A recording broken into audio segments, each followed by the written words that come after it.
अथ पौर्वाणि स्वाध्यायवेलायां पूर्वाचार्यानुक्रमेण सकलकर्मोक्षणार्थं भावपूजावन्दनाः स्तवसमेतं श्रीमद् आयुर्सर्वं करोमि।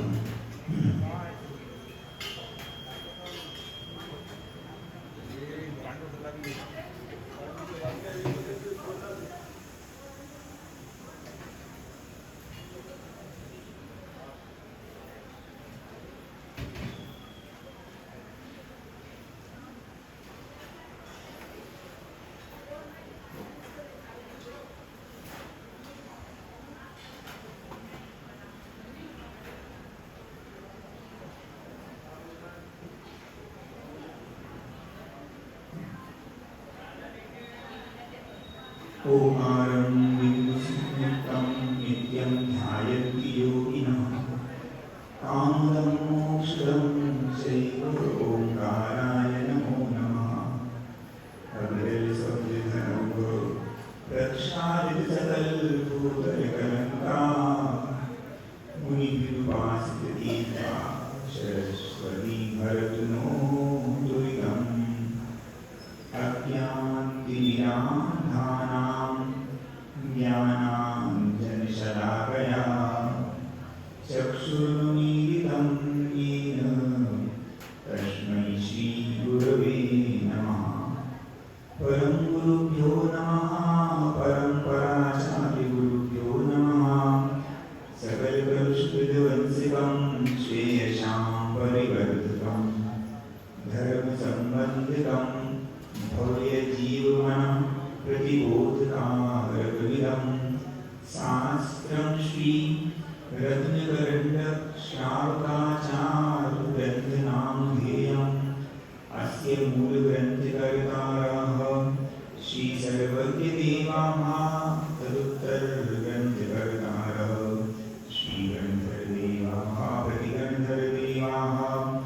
तेषां वचो शारमासाद् श्रीमद् आचार्य प्रवर्षि स्वामी समन्तभद्रजी देवहि विरचितं। मङ्गलं भगवान् वीरो मङ्गलं गौतमो मणि मङ्गलं कुन्दकुन्दाद्यो जैनधर्मोऽस्तु मङ्गलम्। सर्वमङ्गलमाङ्गल्यं सर्वकल्याणकारकं प्रधानं सर्वधर्माणां जैनं जयतु शासनं। कोटिशतं द्वादश चैव यो लक्षाणि शीतस्त्रिधितानि चैव पञ्चाशदष्टौ च सहस्रसङ्ख्यमेतच्छ्रुतं पञ्चपदं नमामि। अरहन्तभासियर्थं गणहरदेवीं गन्धियं सम्मं प्रणमामि भक्तियुक्तो शुभनाममहोहरिं शिरसा। केशामि मध्ये सुभक्तिकां सुगोपोतसालोचनं अङ्गोवैनय बाहुलय पर्यन्ति सुखपरमाणि गोपुवै सूर्या चैव शुद्धधर्मकार्यं स्यानिचिकारम् अंशेनी पूजेनी वन्दामि नमसामि।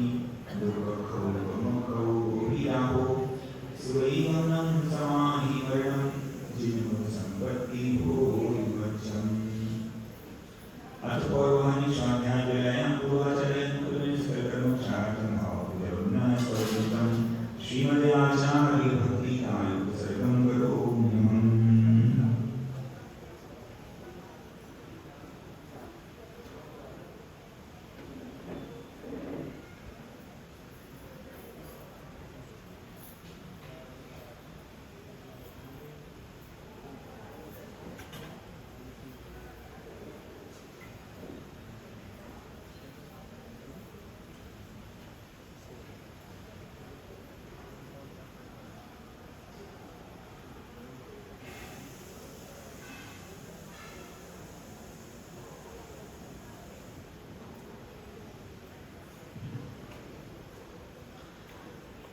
श्रुतजलधिपालकेभ्यः स्वकर्मविभावनः प्रतिमतेभ्यः सुचरितपोलिभ्यो नमो गुरुभ्यो गुरुभ्यः।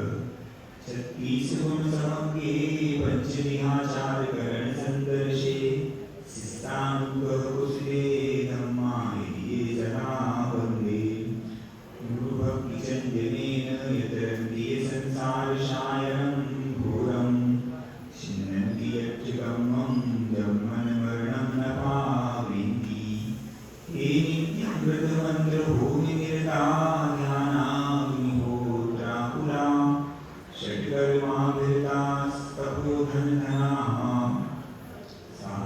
प्रिया शांत शील प्रावरणामुन प्रहरणाश चंद्रार्कते ज्योतिकाः मोक्षद्वार कपाट पाटन भटाः प्रीणन्तु मां साधवः गुरुः पान्तु नो नित्यं ज्ञानदर्शननायकाः चारित्रार्णवं धीरा मोक्षमार्गोपदेशिकाः येषां वन्दयाय देवतीनां सुखबोधसारुचिं समनां शमुदसन् समजरविद्युत्तानं पञ्चविहाचारणमाय ध्यानमाय राधि शुक्रानुदेश्यानं वज्रायानं धीरन्गुणपालं प्रयाणं सर्वसाहुनं शयनं चिकालमञ्चिनी वन्दामिनो सामी दुःखकौ कौमकौ भूरियाहो सुवैगमनं समाहिवर्णं सम्पत्तिहो मध्यम्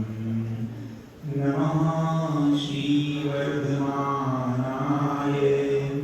निर्धूतकलिनात्मने सालोकानां त्रिलोकानां यद्विद्यादर्पणायते। देवादिदेव श्री पार्श्वनाथ भगवान की जय। श्री 24वां तीर्थंकर भगवान की जय। शांति सवानी आचार्य भगवंत गुरुदेव पूज्य श्री समंत भद्र स्वामी मुनि महाराज की, परम पूज्य आचार्य गुरु श्री विद्यासागर जी मुनि महाराज की, परम पूज्य दयावक्ष मुनि श्री योग सागर जी महाराज की, परम पूज्य मुनि श्री विनीत सागर जी महाराज की, परम पूज्य दयावक्ष मुनि श्री वीर सागर जी महाराज की, परम पूज्य मुनि श्री सोमनाथ सागर जी महाराज की, परम पूज्य मुनि श्री अतुल सागर जी महाराज की, परम पूज्य मुनि श्री निसंग सागर जी महाराज की, परम पूज्य मुनि श्री शाश्वत सागर जी महाराज की,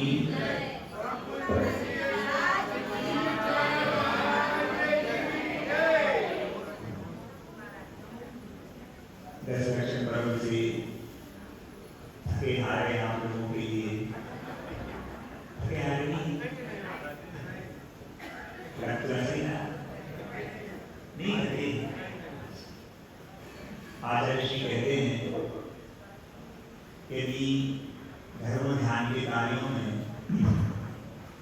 अपन सभी का उत्साह है सदा बना रहे तो उस उत्साह के साथ धर्म ध्यान करने में कर्म जरा जो होती है तो जो पुण्य का संचय होता है वो विशेष रूप से हुआ करता है। यदि अनुत्साह से करेंगे तो ऐसा हमारे क्लास तो लगानी पड़ेगी है ना, नहीं लगाते क्लास तो लगानी पड़ेगी। आप चलो ठीक है बैठ जाते हैं, अगर इस अनुत्साह से रहेंगे ना तो आपने यहाँ 1 घंटा फालतू भी आएगा, 1 घंटा यहाँ कोई मतलब नहीं निकलेगा और ये लाइट बिजली पंखा सब फालतू चलेंगे। इसलिए है ना, और साधु को क्या है हम स्वाध्याय वहाँ करते यहाँ करने लगे स्वाध्याय, हमारा तो कुछ नुकसान नहीं है ना कोई फायदा है। लेकिन यदि आप उत्साह से करेंगे तो आपकी अनुकूली कर्म की नजरा होना है, क्योंकि ये जो वैष्णव लब्धि है ये बड़े सौभाग्य से बड़े पुण्य को सोचो। वह आगामी तीर्थंकर का जीव सेठी पर्याय में है, मुनि महाराज वहां से निकल रहे, गिरधारी मुनि महाराज हैं यहाँ वहाँ क्यों देखते, फिर भी उस वर्तमान जो पर्याय जो तीर्थंकर के जीव की उस पर्याय को देख करके उन विचारों के मन में भाव आ जाता है। वही आगामी तीर्थंकर है लेकिन वर्तमान में इसको संबोधन नहीं दिया गया तो ना जाने और क्यों। सोचो तो उस तीर्थंकर के जीव को शेर की पर्याय में संबोधन करने दिया, और संबोधन का इस कृष्णावती का क्या प्रभाव रहता है कि सुंदर के आचार्य कहते हैं मिथ्या दृष्टि भी संगत दर्शन को प्राप्त करनी है। इस कृष्णावती का कितना पुण्य है, कितना प्रभाव है। अपन लोग सुनते हैं जीवन में स्वामी ने मरते हुए कुत्ते को नमकार मंत्र सुना दिया। उस कुत्ते ने जीवन में कभी कोई अच्छी बात नहीं सुनी होगी, लेकिन मरते समय भी उसने प्रभु का मंत्र सुन लिया और उसको श्रद्धा करके बढ़े, सोचो कहाँ तो एक श्वान कहाँ जाकर के वो यश बना। ऐसे ही वो जो एक सेठ में मरते हुए बैल पर सुना है, तो उस 1-2 मिनट के संबोधन से जब उन जीवों की पर्याय इतनी तरक्की को प्राप्त कर सकती है और कर्मनाश की ओर वो बढ़ सकते हैं, तो आप लोग तो परम सौभाग्यशाली हैं कि आपको आचार्य जी और बड़े महाराज जी और सारे महाराज जी का सुनने को मिला है। इसलिए उत्साह के साथ सुनते रहो। और आचार्य जी हमेशा कहते हैं विद्या कालेन प्रचले। इसका अर्थ क्या होगा? विद्या जो है वो कालीन मतलब समय निकलने के बाद प्रचलित मतलब पचती है, मतलब वो समझ में आती है। आप ये मत सोचो कि महाराज जी हम रोज सुनते हैं तो समझ में तो आता नहीं है, 1 घंटा भी सुन लेते हैं कोई समझ में नहीं आती बात। पूरा सुनिए 10 दिन समझ लगातार एक बात समझ में नहीं आई, आप बिल्कुल चिंता नहीं करो। आपका जो क्या बोलते हैं उसको अनकॉन्शियस माइंड, जो अवचेतन मन है, उसमें ये चीज जाकर के एक प्रकार से फील हो रही है। और जैसे समय निकलता जाएगा निश्चित रूप से वो चीज आपको इस भाव में और नहीं तो अगले भाव में निश्चित रूप से आपके समय दर्शन में और आपके धर्म ध्यान में कुछ सहायक। बिल्कुल चिंता नहीं करना कि समझ में नहीं आ रहा, बिल्कुल आएगा, अभी नहीं आएगा बाद में आएगा, ठीक है आएगा। कल देश पढ़ने को मिला पर कोई किसी शास्त्र सर्वे ने दिया, उसमें संस्कृत भाषा के महत्व को लेकर के वो लेख था। उसने विशेष बात क्या थी? वैसे तो संस्कृत भाषा जो है मुख्य रूप से उसको देववाणी भी कहा जाता है और एक परिष्कृत भाषा मानी जाती है। मुख्य रूप से वो भारत की ही है और भारत से धीरे धीरे करके देशों में भी वो गई। वर्तमान में जो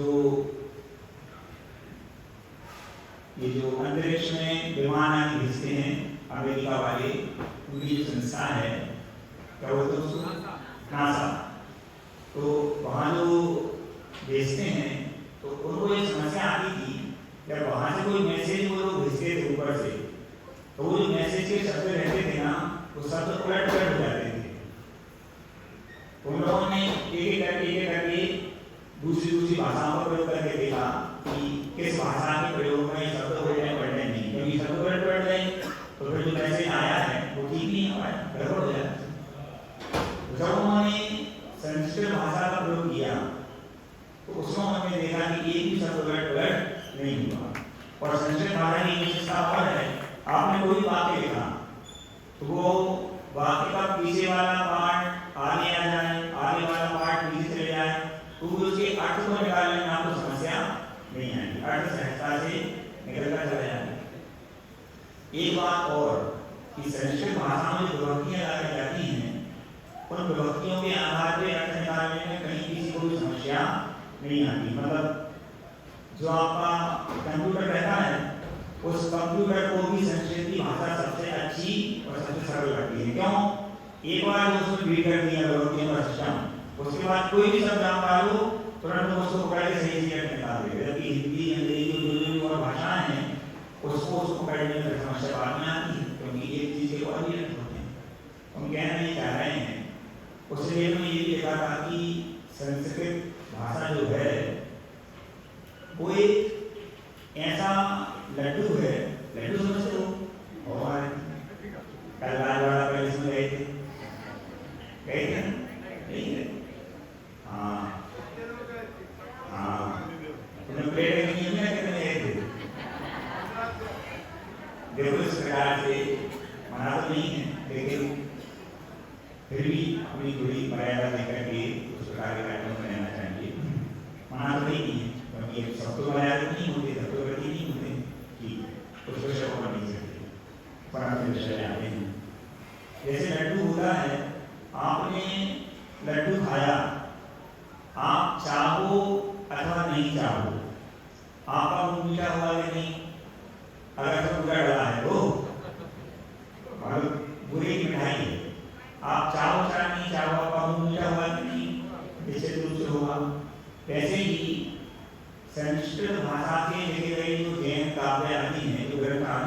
चाहे वो तत्वार्थ सूत्र हो, चाहे भक्तामृत स्तोत्र हो, चाहे और आचार्यों ने जो रचनाएं की हैं वो हो, उनमें उन शब्दों के साथ साथ आचार्यों ने जो भाव रखे हैं वो भाव इतना जबरदस्त काम करते हैं कि आप संस्कृत पढ़ने के बाद वो चीज आपको समझ में आए अथवा नहीं आए। मान लो आपने भक्तामृत पढ़ा संस्कृत भाषा में, अर्थ समझ में नहीं आया, अर्थ आपको समझ में आए अथवा नहीं आए, लेकिन पढ़ने के साथ ही आपके पुण्य के परमाणुओं में अतिशय वृद्धि हो चुकी है, आपकी जो मेमोरी है उसमें अतिशय वृद्धि हो चुकी है, आपको जो मस्तिष्क काम कर रहा था उसके काम करने की कार्य क्षमता में अतिशय वृद्धि हो चुकी है। आप देखेंगे आप जैसे जैसे संस्कृत की उस किसी वस्तु को पढ़ते जाएंगे वो चीज आपको धीरे धीरे करके सरल लगने लगेगी और याद होती जाएगी, और आपको और जैसे जैसे पढ़ेंगे ना उसका अर्थ भी आपको फिर संस्कृत से लगाने का कोई बात अपने आप में नहीं आएगी। ये अपने आप में एक विशेषता है, तो अपने कोई मिला स्वभाव से उसका लाभ उत्साह पूर्वक लेना चाहिए। चलते हैं काम कितने हुए, 55वां हुए, अच्छा 55 होना है। तो 4 का चल रहा है जिसमें मुख्य रूप से श्रावकों के चारित्र का वर्णन किया जा रहा है। तो 47 नंबर से चालू हुआ है, कुछ श्लोक में पहले उच्चारण कर लें इसके बाद आगे चलते हैं क्योंकि समय हो ही रहा है। फिर भी निकालो 47 नंबर का श्लोक निकालो, एक लाइन हम पढ़ते हैं, एक आप लोगों को पढ़ना है। आज लोग कितनी विशेष बात है, आज पुरुष वर्ग बिल्कुल उंगलियों के गिनने लायक है, 1 2 3 4, एक यहाँ बैठे 5, कोई बैठे 6 और 7, बाकी तो पूरा कब्जा मैडम। हाँ कुछ लोग पीछे बैठे चिंता नहीं कर रही थी।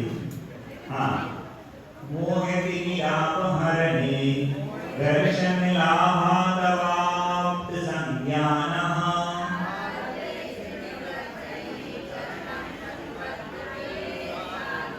राग द्वेष निवृत्ते हिंसादि निवर्तना कृता भवति।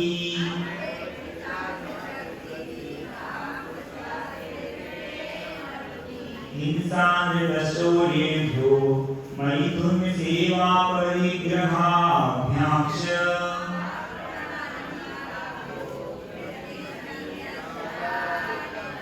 सकलं विकलं शरणं तत् सकलं सर्वशं निर्वितानां।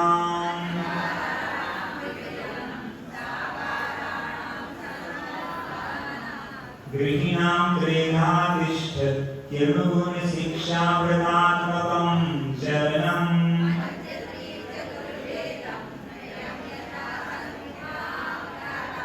प्राणादिपात विगत व्याहारस्तेयतां मूर्छाभ्याः।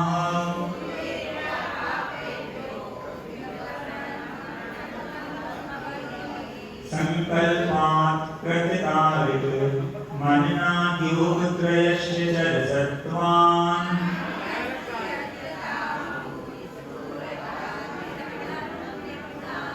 छेदन बंधन पीडन मतिभारारोपणं व्यभिचाराः।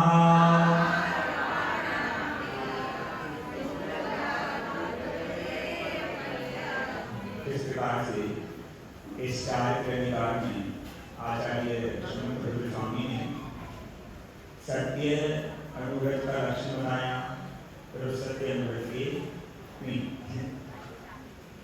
अहिंसा अनुव्रत का लक्ष्य बताया, फिर अहिंसा अनुव्रत के अधिकार और उसमें रखते हैं ये बताया। अधिकार मतलब और कौन से दोष लगने की उसमें संभावना रहती है ये यहाँ पर बताती है। अब आगे क्रम प्राप्त है दूसरे अनुव्रत का। दूसरा अनुव्रत क्या है? सत्य अनुव्रत। सत्य को मतलब कुछ रूपों में इस सत्य अनुव्रत को प्रारंभ करें इसके पहले एक बात हमारे ध्यान आ रही है। आप लोग घर पे ऐसे कई अवसर आते हैं जहाँ पे आप हिंसा से बच सकते थे लेकिन हिंसा कर बैठते हैं, या हिंसा नहीं भी होती है तो भी आपको हिंसा करने का पाप लग जाता है। कैसे? जैसे आप लोगों का जो स्नान घर होता है, उस स्नान घर में पानी भरा रहता है। कोई बड़ी टंकियों में भर के रखता है, कोई छोटी टंकियों में भर के रखता है, तो कोई बाल्टी में भर के रखता है, कोई तवे में भर के रखता है। करते हैं, सभी लोग रखते हैं। और स्नान घर के बाहर भी यहाँ रसोई घर है अथवा अन्य और स्थान है, कहीं कहीं पे पानी का स्टॉक रखा रहता है। अब आप विचार कीजिए, यदि आपने जहाँ जहाँ पानी भरा रखा है, चाहे वो एक बूंद पानी हो, चाहे वो कितना ही पानी हो, चाहे वो 1000 लीटर की टंकी हो, अगर आपने उस पात्र के ऊपर ढक्कन नहीं लगाया है, ढक्कन मतलब कोई भी चीज हो, किसी चीज से आपने उसको ढका नहीं है, तो पानी का पात्र आपके लिए तो साधारण है, लेकिन वो दूसरे जितने भी जीव हैं, एक इंद्रिय से लेकर के पंचेंद्रिय जीवों तक के लिए वो पानी का छोटे से छोटा और बड़े से बड़ा पात्र क्या है, उनको डूब के मरने के लिए जाल के समान है। समझ लो, आपने इतना सारी बात करा, ऊपर से भी छिपकली का बच्चा मान लो उसमें गिर पड़ा, क्या हुआ? मान लो कोई मक्खी गिर पड़ी, क्या हुआ? मर जाएगी। मच्छर गिर पड़ा, मर जाए। और दुनिया भर की प्रकृति होते हैं, जीव होते हैं जो उस पानी की बराबर से होते हैं। कभी कभी हमने ऐसा देखा, शावक लोग पूजन करते रहते हैं और पूजन के लिए जल चढ़ने लगे ना कलसियां, उन कलसियों में जिसमें चढ़ाया जा रहा है, क्योंकि वहाँ पे और भी चीजें रहती हैं, नैवेद्य रहता है, सुहारा के शादी रहते हैं, तो उसकी गर्दे से मक्खियाँ आती और पानी को उसमें गिरते मर जाए। कई बार ऐसा देखा। आपको एक विशेष ध्यान रखना चाहिए, तो छोटा सा पानी आपके लिए कुछ नहीं है, लेकिन वो दूसरे जीवों के लिए, हाँ चाहे कम से कम उस लोगों ने संगे हाथ तो लिया, हाँ कोई बात नहीं, ये भी ठीक है।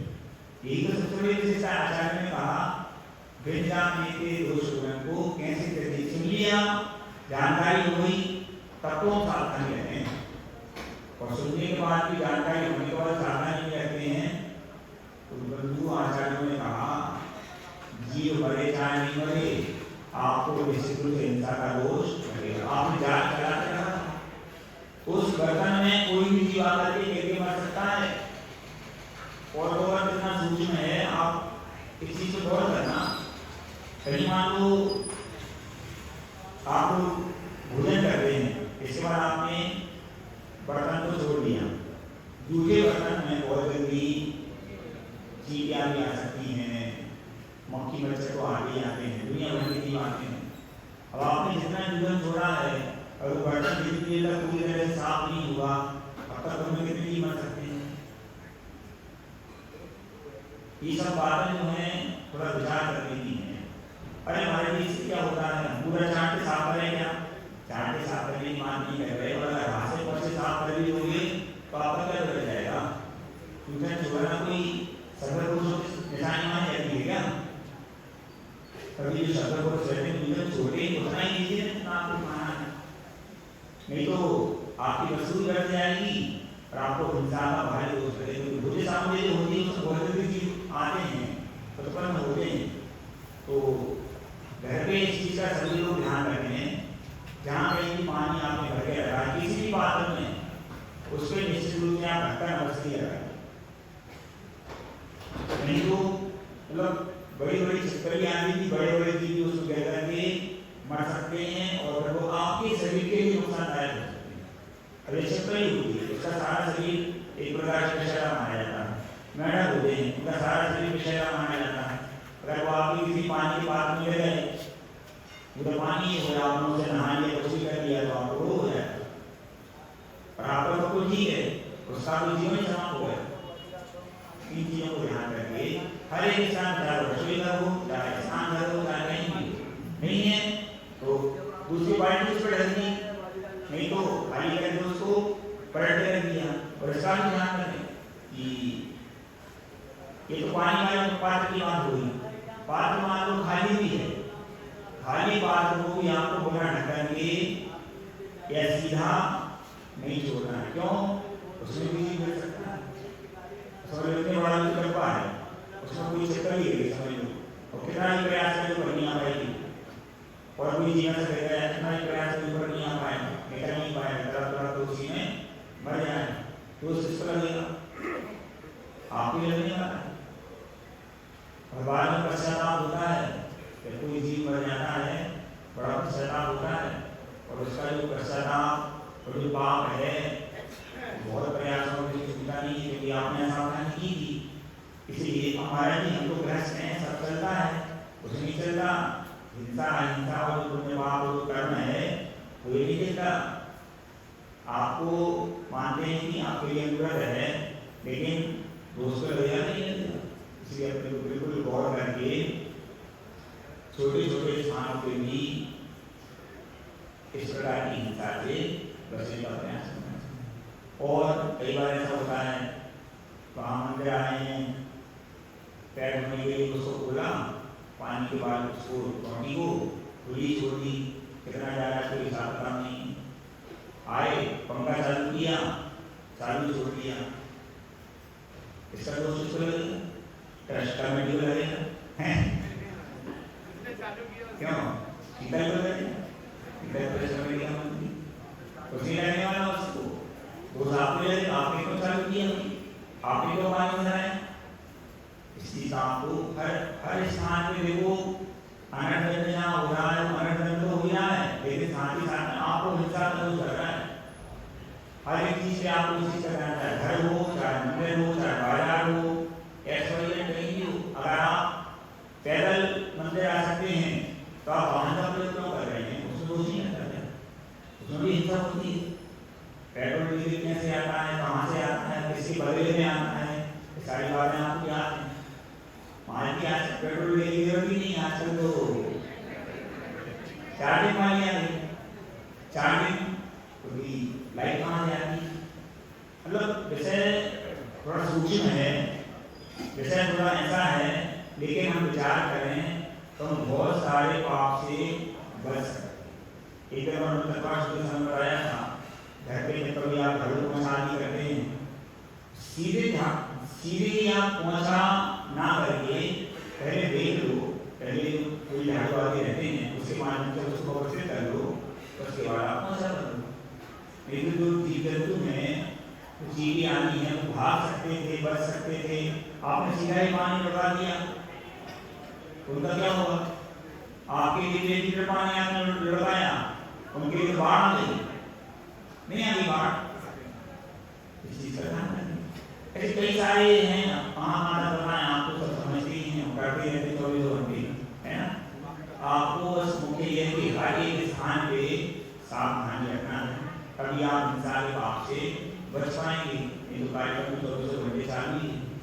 बहुत हिंसा, बहुत परिग्रह, बहुत आराम का फल आप लोग महारानी के मुख से सुने सुने। कहाँ जाना है, कहाँ जाना पड़ता है? नीचे, ऊपर, आप लोग नीचे नहीं आए, इसकी भावना करें। अब आगे चलते हैं। अब यहाँ पर सत्य अनुभव के विषय में बताते हैं। स्थूल मलिकम ना बदती, निकालो सब लोग 55 नंबर वाला। स्थूल मलिकम ना बदती, स्थूल मलिकम ना बदती, ना पराण वादयति, सत्यमपि विपदे, न पराण वादयति सत्यमपि विपदे,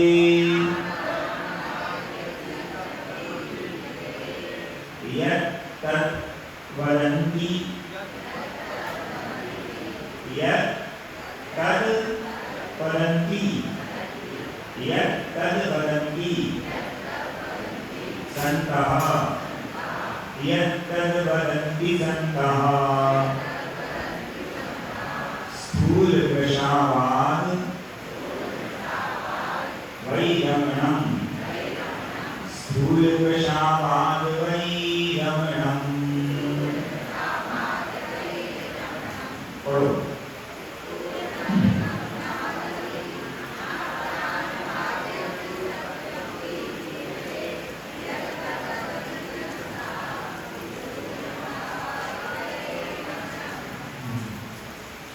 आचार्य कहते हैं संतः वदन्ति, संत पुरुष कहते हैं। क्या कहते हैं? कौन कहते हैं? संत कौन है? संत, संत मतलब तीर्थंकर भगवान हैं, गणधर देव हैं, जो बड़े बड़े आचार्य हैं, और आप सभी भी संत हैं। अरे बोलो, हम भी आगामी संत नहीं महाराज, नहीं आगामी संत। हाँ, इससे पक्का भरोसा रखो। यदि हम सच्चे देव शास्त्र की आराधना कर रहे हैं तो आप लोग आगामी संत भी हैं, आगामी अरिहंत भी हैं, और आगामी सिद्ध भगवंत भी हैं, है क्या नहीं? हाँ, इस प्रकार से जो संत हैं वो कहते हैं, क्या कहते हैं? स्थूल मलिकम ना वदति, अर्थात ना वदति नहीं कहना, नहीं कहना चाहिए। क्या नहीं कहना चाहिए? स्थूल मलिकम।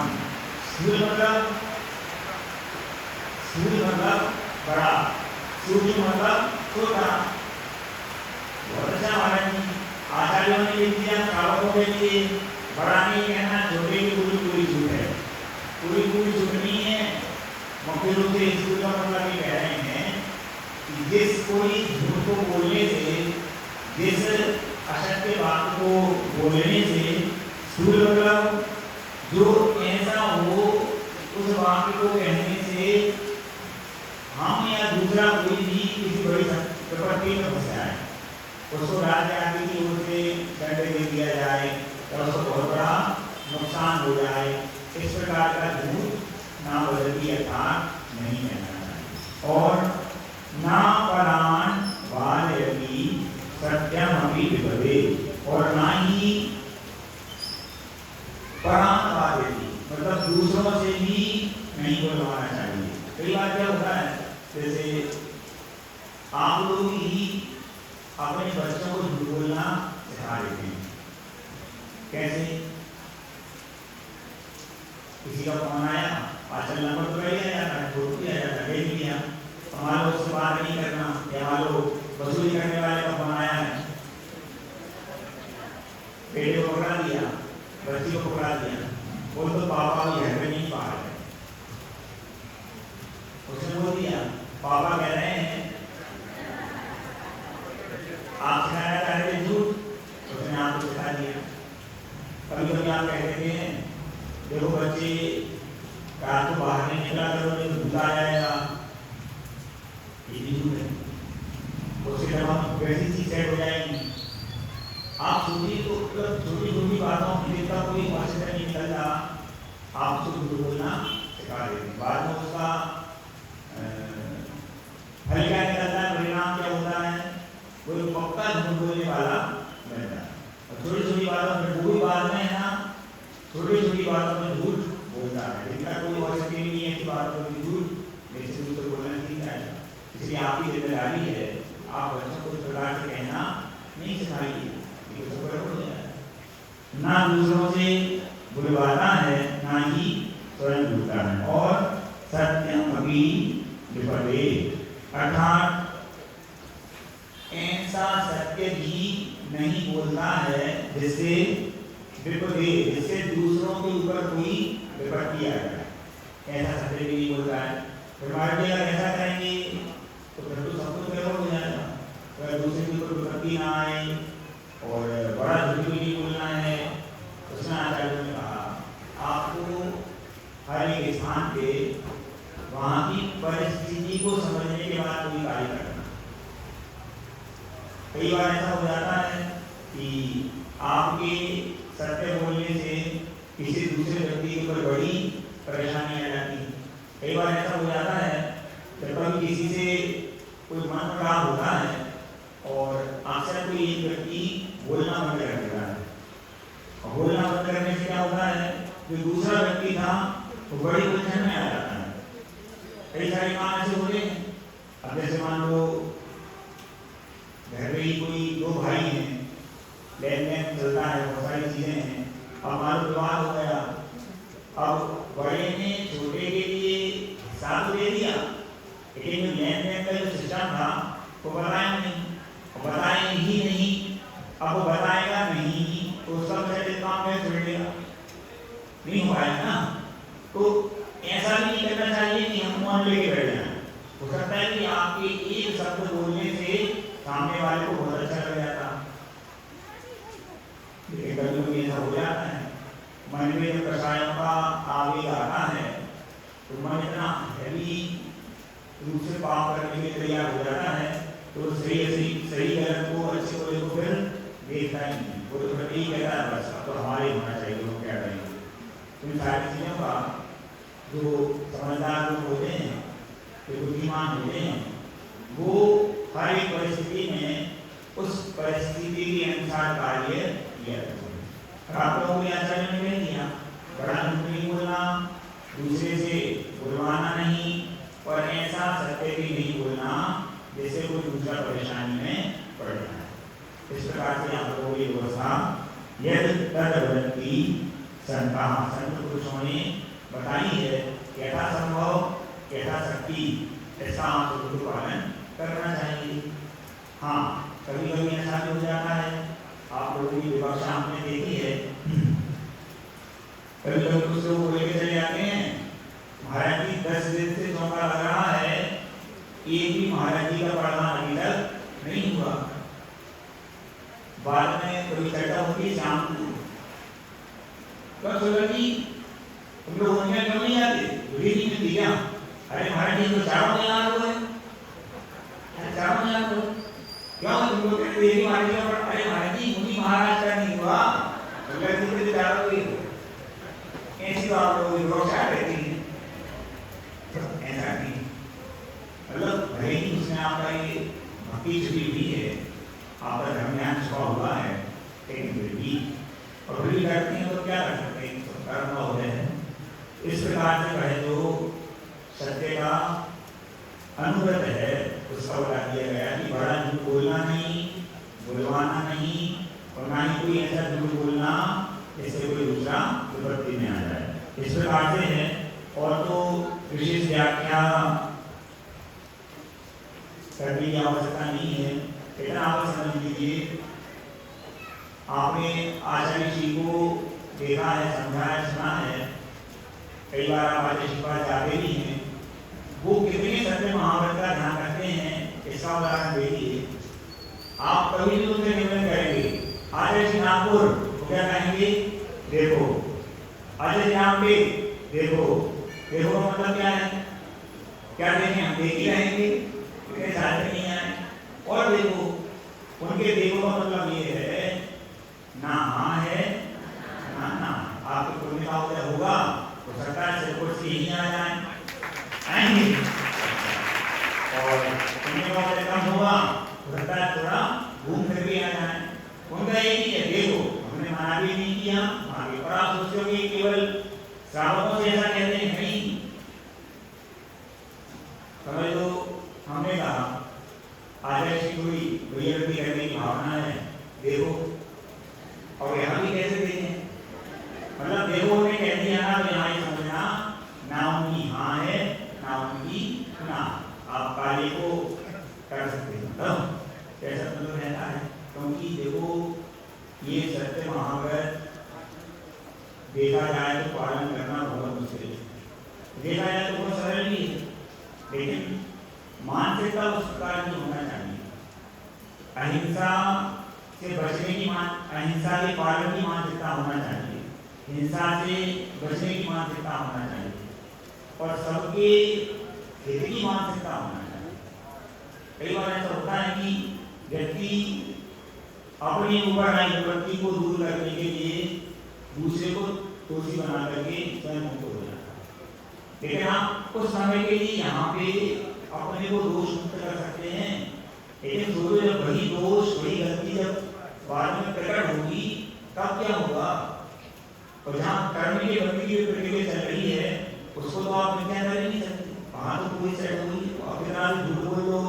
और अक्सर ऐसा होता है, आपने एक झूठ बोला, उस झूठ को सही साबित करने के लिए आपको नई नई कहानियां बनाना पड़ेगी। कहाँ तक बनाओगे?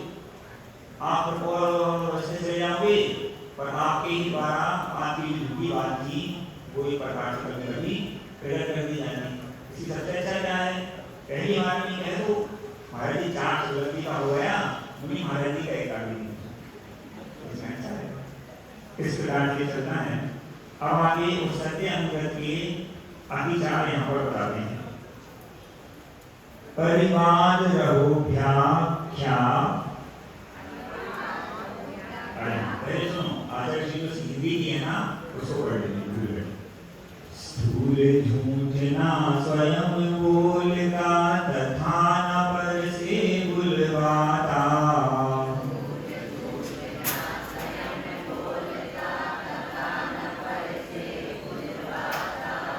तथा सत्य से बच बचवाता, पर यदि संकट आता।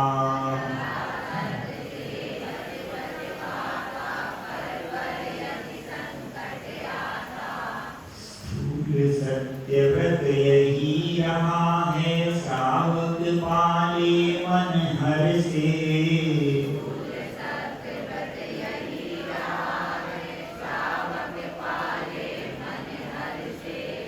परोपकारों में रत गण घर, इस विध कहते सुख वर्षे।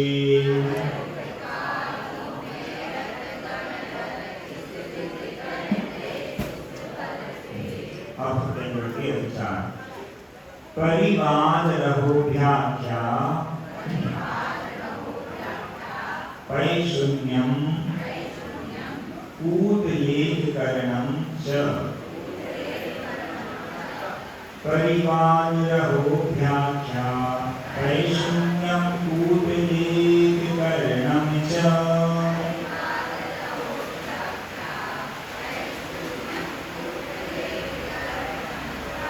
न्याशापहारितापि च,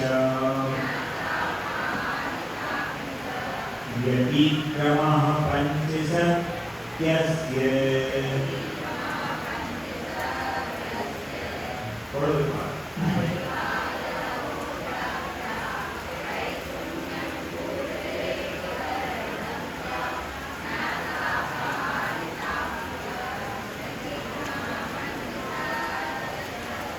हाँ, अब देखो ये सत्य अनुगत के अभिचार बता रहे हैं, कैसे कैसे उसमें दोष कर सकता है, लगता है। क्यों बता रहे हैं? क्योंकि जब तक इतनी जानकारी नहीं होगी आप उनसे बच नहीं पाओगे। तो उनकी जानकारी होने के बाद क्या करना है? कुछ नहीं, हमारे इस कान से सुनाना है और इस कान से ऐसा नहीं, इस कान से दोनों कानों से सुनना है और उसको अंतरंग में बैठाना है। क्योंकि कोई भी चीज हो, आप कोई भी गलती कर रहे हैं, अगर गलती करते समय ये भाव रहे कि भगवान आगे से नहीं करूंगा, तो हो सकता है कि भले आप 1-2 बार और भी कर लो, लेकिन हो सकता है कि बाद में वो गलती आपसे नहीं हो, क्योंकि फिर अंतरंग आपका उस प्रकार से सेट हो जाएगा कि आप मुझे कोई गलती नहीं करना। तो इस समस्या को करना है। सत्य से व्यतिक्रमः, अर्थात सत्य के व्यतिक्रम अधिकार जो हैं वो यहाँ पर बताते हैं। परिवाद रहोभ्याख्या, पैशून्यम। परिवाद मतलब झूठा कार्य करना। कौन सा कार्य करना? झूठा किसी के ऊपर दोष लगा देना, किसी के झूठे जो आपके दुकान आदि का रजिस्ट्री होती है ना, वैसे झूठे कागज तैयार कर लेना। और भी कई प्रकार के डॉक्यूमेंट होते हैं, कई प्रकार की चीजें होती हैं जिनमें झूठे कागज तैयार करके आपको, आप सोचते हैं कि हमको लाभ मिल जाएगा, आप सोचते हैं कि थोड़ा हमको जमीन खेत मकान ज्यादा मिल जाएगा, लेकिन आप सोचिए थोड़ा सा जितना आप ज्यादा लेना चाह रहे हैं तो कब तक काम में आएगा, कितने वर्ष काम में आएगा? अरे अगर वो करने के बाद कोई बीमारी आ गई, जितना आपने लेना चाहता ज्यादा उससे कई गुना आपका उसमें लग जाएगा। और आप विश्वास मानिए, यदि आपका पुण्य है आपको कम भी मिलेगा, तो भी और कहाँ से आता जाएगा। आपने पुण्य नहीं और ज्यादा ले भी लिया तो कहाँ चला जाएगा कोई पता नहीं। इसलिए इस प्रकार की कार्य नहीं करना। झूठे तैयार करना, किसी के ऊपर दोषारोपण करना और परिवार मतलब झूठा उपदेश देना, ये सब। इसके बाद रघुज्ञान ज्ञान, रघुज्ञान ज्ञान मतलब जो रहस्य की बात थी उस रहस्य की बात का आख्यान कर देना, उसको उजागर करना। रहस्य की बात कई सारी हो सकती है, किसी भी पारिवारिक चर्चा है, कोई सामाजिक चर्चा है, कोई और चर्चा है, उस रहस्य की बात का आपने आख्यान कर दिया, मतलब उसको सबके सामने कह दिया। ऐसा नहीं कहना चाहिए, क्यों? ये उनकी रहस्य की बात है, आपको उसको बताने का कोई आपकी रहस्य की बात को बताएगा तो देख लेंगे उसको, वो तो आपको देख सकता है, ऐसा नहीं कर दो। इसके बाद पैशन मतलब दूसरे की चोरी करना। इसको आचार्य ने ये लिखा है पीठ का मांस खाना। पीठ का मांस खाना मतलब पीठ जो होती है ना उसका मांस खाना। इसको कहा है पैशन को। क्यों कहा है? आप चोरी कर रहे हैं, मान लो दूसरे से, कभी कोई किसी सामने चोरी तो करता नहीं, कब करता है? सामने तो अच्छा लगेगा और फिर पीछे दूसरे से चोरी करेगा, उससे क्या होगा? वो गलत है या सही है, इसका निर्धारण आप क्यों कर रहे हैं, उसका उजागर आप क्यों कर रहे हैं। अगर वो गलत है तो कालांतर में सबके सामने गलत खुद ही सिद्ध हो जाएगा। अगर वो सही है तो आपको दिख ही रहा है, हम क्यों उसी बात को करके अपने बात को करती है। इसलिए आचार्य कहना बचना हमेशा होते, क्यों? क्योंकि इस प्रकार से चोरी करने से क्या होता है, जब जिसकी आपने चोरी की तो वो सत्य को पता चलेगा कि इसने हमारे बारे में उनसे ऐसा कहा, तो आपके बारे में क्या मान्यता बनाएगा, ऐसी मान्यता नहीं बनाएगा। और आप ये भी सोचिए जिससे आप चोरी कर रहे हैं वो क्या सोचेगा, आप कैसा व्यक्ति है, उसकी साथ रहता है और उसकी हमसे बुराई करता है। आप ये सोच रहे हैं कि हम इसकी बुराई करके हम उससे अच्छे हो जाएं, सोच रहे हैं ना। लेकिन आप ये भूल रहे हैं कि हम चाह रहे हैं कि अच्छे हो जाएं, लेकिन हम और बुरे हो जाए, जान बुझ कर उससे बुरे हो गए, वो तो कुछ नहीं आता। लेकिन आपने बुराई जैसे की उसको आपका स्वभाव पता चलेगा, ये इस प्रकार लगती है। इसलिए कभी किसी की मिथ्या उपदेश, झूठा उपदेश नहीं करना चाहिए, उनके कोई भी कागजात तैयार नहीं करना चाहिए, किसी के ऊपर झूठा दोष नहीं लगाना चाहिए और किसी के रहस्य की बात को जाहिर नहीं करना चाहिए और चुगलखोरी भी नहीं करना चाहिए और पूर्ण लेख करना, लिखवाई गया उनके दास्तान में लिखना। अभी जा और भी एक वजह क्या न्यासाप हार। न्यासा मतलब होता है कोई भी रखी गई वस्तु उसका अपहरण कर लेना। अपहरण मतलब उसको हड़प लेना। किसी ने आपके पास कोई भी चीज रखी है वो रख करके भूल गया है या नहीं भी भूला है तो भी आपने उसको बुला दिया। अभी ऐसा तो नहीं होता कि कोई 1 किलो चांदी आपके पास रख के आया और आप भूल जाओ तो भैया उनको 2 किलो रख देते, ऐसा असर हुआ है? ऐसा जरूर किसी दुनिया के द्वारा नहीं होता। ऐसा बस हो जाता ये इतनी इतनी ज्यादा थी। आप सोचिए पहले से आचार्य कह रहे हैं राई बढ़े ना फिर घटे, सुना है? राई बढ़े ना फिर घटे, अमिट कर्म की वेद। एक लाइन और है, अपना अपना भाग्य है और आप बाकी भूल गए, आप लोग देख लेना। ऐसा मतलब क्या है? ना तो राई समझते हो कितनी बड़ी होती है, कितनी बड़ी, तो बिल्कुल इतनी सी, और तिल कितना बड़ा होता है, वो भी इतना नहीं होता है। तो आचार्य कहते हैं आपकी किस्मत में जितना है, आपके पुण्य में जितना है उतना ही आपको मिलना है। ना तो राई के बराबर घटना है, ना ही तिल के बराबर बढ़ना है। आप कितना ऊपर नीचे कर लो, इतना ही आप दूसरों को देख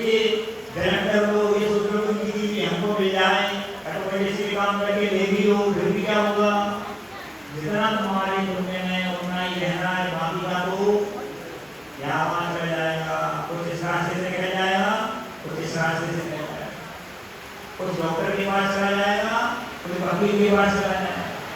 आपकी बात समझ ना, अब समझ हो गया। यहाँ तो एक प्रत्यक्ष का नाम बता दे, बात तो समझ बता नहीं।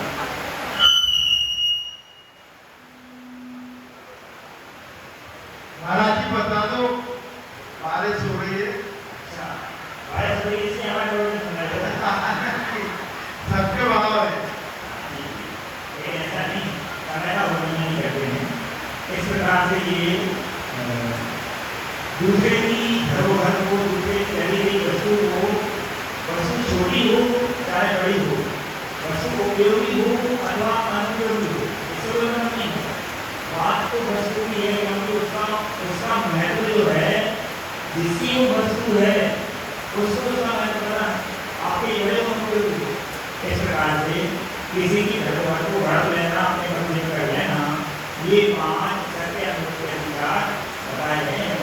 आप सभी इन अनुग्रह का पालन करके इन अधिकारों से बचते हुए अपने आत्मकल्याण के पथ को प्रशस्त करें। इन भावना के साथ बोली भगवान महावीर स्वामी की जय।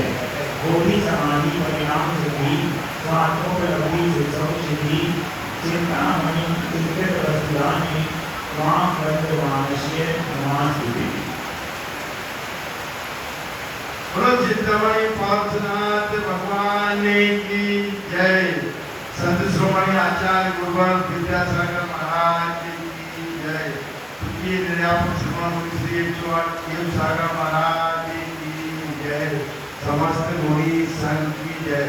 हमारे बीच में श्री आदिनाथ ट्रस्ट कमेटी आरोन जिला गुना से पधारे श्रावकगण, उनको हम आमंत्रित करते आए मुनिश्री के चरणों में श्रीफल अर्पण कर आशीर्वाद प्राप्त करें।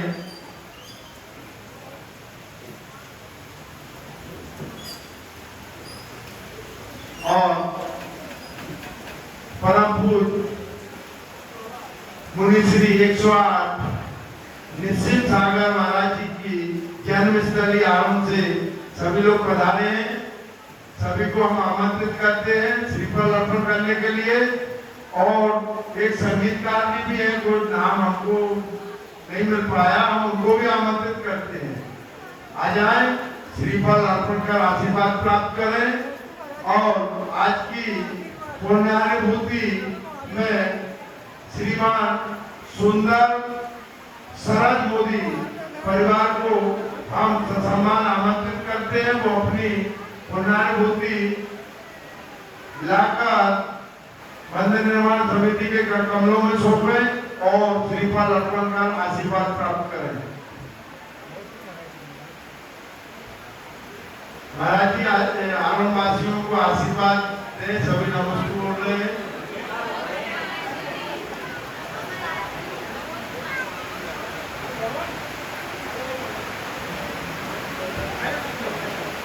और अनुपम सागर महाराज जी के ग्रस्त जीवन के माता पिता भी यहाँ पर उपस्थित हैं, हम उनको भी आमंत्रित करते वो श्रीफल अर्पण का आशीर्वाद प्राप्त करें।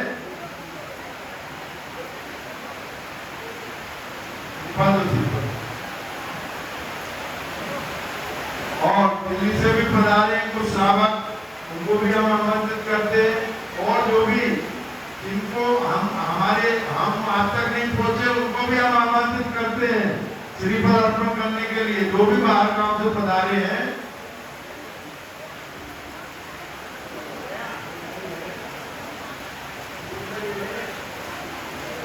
अनुपम सागर महाराज जी के ग्रस्त जीवन के माता पिता जी भी आए हैं, उनसे निवेदन है वो आए, श्रीफल अर्पण कर आशीर्वाद प्राप्त करें। और सुंदर मोदी आपने